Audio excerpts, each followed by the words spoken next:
दिली ख्वाहिश है कि मेरी बच्चियाँ पढ़ जाएं और पढ़ जाएं, जब बड़ी हो जाएं तो फिर इनकी अच्छे घरों में शादियाँ करूं और ये अपने घरों में खुश रहें।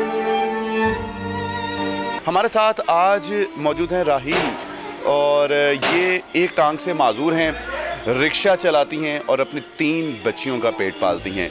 आखिर ये खुद ये सारी मेहनत इस तमाम तर माजूरी के बावजूद क्यों कर रही हैं? कितने अरसे से आप रिक्शा चला रही हैं?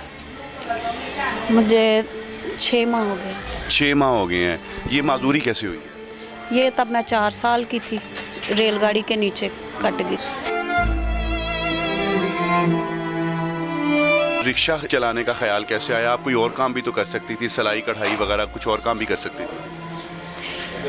रिक्शा भाई हमारे घर में था, अपना है हमारा, तो ये ख़रीदा था इनके पापा ने। हमारी कमेटी निकली थी तो इनके पापा ने लिया था कि बच्चे 3 हैं तो बाइक पे बैठना ज़रा मुश्किल होता है, तो खुशी गमी पे जाने के लिए उन्होंने ख़रीदा था।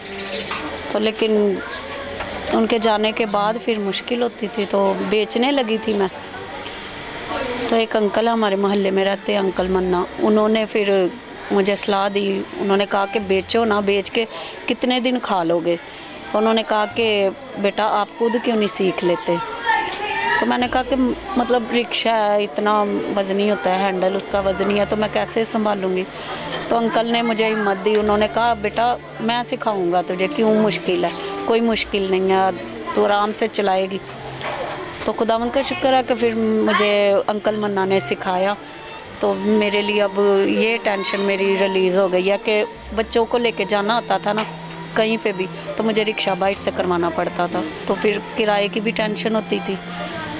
इस वजह से फिर अब ये भी मुश्किल मेरी आसान हो गई है। तो बच्चियाँ मेरी, तो मैं उनके लिए कमाती हूँ। शुक्र है इसको मैंने इतना मेंटेन करवा लिया कि रिक्शे रास्ते में ना बंद नहीं होता, कोई टेंशन नहीं देती। बच्चियों को क्या करवाने का शौक है आपको? बच्चियों को भैया मेरा यही दिली ख्वाहिश है कि मेरी बच्चियाँ पढ़ जाएं और पढ़ जाएं, जब बड़ी हो जाएं तो फिर इनकी अच्छे घरों में शादियाँ करूँ और ये अपने घरों में खुश रहें। अभी आपको कौन कौन सी ऐसी मुश्किलात हैं जो आप चाहती हैं कि आवाम की जानिब से, हुकूमत की जानिब से आपकी हेल्प की जा सके? बच्चियाँ फील ना करे कि पापा था तो हमारे सारे खर्चे होते थे, अब पापा नहीं है तो बच्चियाँ मेरी मुंह लटका के ना घर में बैठे।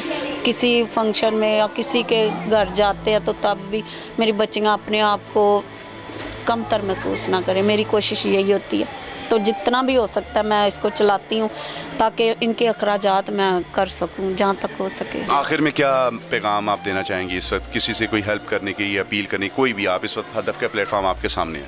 ये है कि मुझे दुआओं में याद रखे कि मैं अपनी बच्चियों का सारा जो सिस्टम है, जो मैंने अपने दिल में ज़हन में सोचा है ना, जिस तरह मेरे साहब हस्बैंड मेरे सोचते थे और मैं सोचती थी, दुआओं में याद रखें कि वैसे ही मैं इनको कर सकूँ, इनके अखराजात जैसे हम सोचते थे। अपनी माजूरी को अपनी मोहताजी नहीं बनाना चाहती, अपनी बेटियों के लिए ये सारी एफर्ट्स कर रही हैं। मेज़बान अब्दुर्रहमान को इजाज़त दीजिए। अल्लाह हाफ़िज़।